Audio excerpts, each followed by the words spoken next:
Passport অফিসে আসলাম। আসসালামু আলাইকুম এভরিওয়ান, সবাই কেমন আছেন? পাসপোর্ট অফিসে আসছি কারণ মেসেজ আসছে, পরে আমরা নিতে আসলাম। আসার পরে পাইছি হাতে, পরে কই আমরা এখন তাড়াতাড়ি যাই, যেহেতু পাইছি এ জায়গায় সময় নষ্ট করে আর লাভ নেই।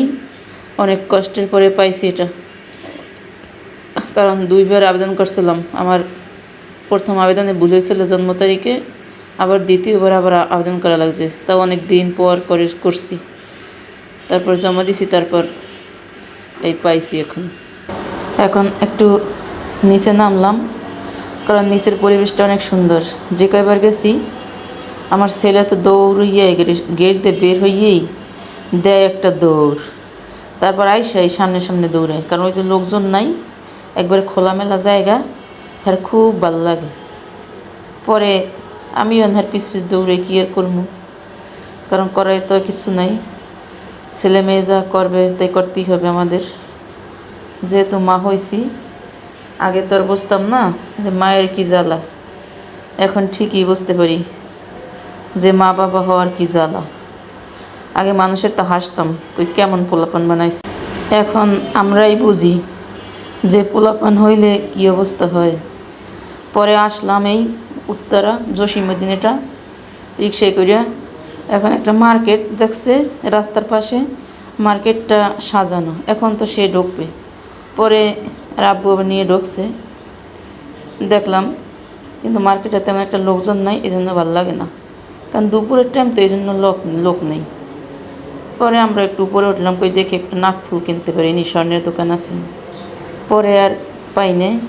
পরে এই লিফটে উঠতেছি, লিফটে কি অন্ধকার আল্লাহ, একবারে ভয় লাগতে, কি অন্ধকার আল্লাহ, মনে হয় যেন উঠতে ভয় লাগে। মার্কেটের ভিতর পরিষ্কার, কিন্তু লিফটে অনেক অন্ধকার। পরে উঠছি উপরে, ওইটা একটু দেখলাম, একটা নাকফুল কিনতে চাইছিলাম, তা দেখি ডায়মন্ডের দোকানগুলো ওটা নাই। পরে আমার ছেলে আর ভাল লাগে না, ওই যে লোকজন নাই বেশি, পরে এমনি হে নিজে নিজেই নামতে আমাকে আগে আগে যাইয়া। পরে কই চলো, পরে আমরা নামলাম। নিচের কসমেটিক্সের দোকানগুলো সুন্দর আছে, আর আমার ছেলে তো হে নামবে, এখন সে যাইবে না, বাসায় আইবে না, ওই মার্কেটের ভিতর থাকবে নিচতলায় একটু লোকজন আছে এই জন্য। পরে আব্বু আবার লই একটু ঘুরলে গেটের সামনে দিয়ে সাজাই রাখছে। পরে আমরা আইসা ওই গাড়িতে যাই, দুপুরের টাইম, রাস্তা ফাঁকা থাকবে না। হায় আল্লাহ, আমি জীবনেও দেখিনি দুপুরের টাইম এইভাবে রাস্তায় জ্যাম থাকে। গাড়ি তো চলে না, তো চলেই না, একবারে থাইমে রইছে। সেই জসিমউদ্দিন দিয়া এয়ারপোর্টে আসতে মনে হয় যে 2 ঘন্টা লাগছে, গাড়ি চলেই না, অতিষ্ঠ হয়ে গেছি। আমার ছেলের খাবার কিনে দিছি, যা নিয়েছিলাম শেষ, পরে আবার দোকানে কিনে দিছি, খাই হে ঘুমিয়ে গেছে। কিন্তু এত গরম গাড়ির ভিতরে, বুঝলে আমি সিএনজিতে যাইতাম, তাও একটু বাতাস লাগতো, বুঝি দুপুরের টাইম তাড়াতাড়ি যাইতে পারবো অনেক। পরে আসলাম, আসার পরে আমার ছেলেরে আইসা তাড়াতাড়ি এবার সাবুদানা খাইবে, দুধ বেরিয়ে করছে ফ্রিজ দিয়ে, নিজেই রাইখে গেছিলাম নর্মালে।